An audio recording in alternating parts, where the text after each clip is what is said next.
یہ اللہ کا قول ہے حدیث قدسی میں کہ میرا بندہ میرے بارے میں جو کچھ گمان کرتا ہے میں وہی سلوک اس کے ساتھ کرتا ہوں۔ اللہ تعالیٰ بھی مخلص ہے، اللہ تعالیٰ کی مرضی کے بغیر کچھ نہیں ہو سکتا، تو یقیناً جو کچھ ہوا ہے اس میں میرے لیے خیر ہے، چاہے فوری طور پر مجھے ناگوار گزرا ہے، مجھے تکلیف ہوئی ہے، میرے لیے یہ شے جو ہے ناپسندیدہ ہے، لیکن ان دی لانگ رن مجھے یقین ہے کہ اس میں خیر ہے۔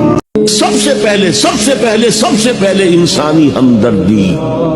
حضور نے فرمایا من یحب الرفق فقد حرم الخیر کلہ، جو شخص دل کی نرمی سے محروم ہو گیا وہ کل کے کل خیر سے محروم ہو۔ کسی کو دکھ میں دیکھو اور اس پوزیشن میں ہو کہ تم اس کا کوئی مداوع کر سکو اور نہ کرو، پھر تم چاہے مفسر ہو، محدث ہو، نیک نہیں ہو۔ تم عابد ہو سکتے ہو، زاہد ہو سکتے ہو، تم مفسر ہو سکتے ہو، محدث، نیک نہیں ہو سکتے۔ اگر کسی کو دکھ میں دیکھ کر آپ کانپ نہیں اٹھتے، اگر اس کی مدد کرنے پر قادر ہو اور نہیں کرتے تو کل خیر سے محروم۔ پڑھے جاؤ نمازیں اور تہجدیں، کچھ حاصل نہیں۔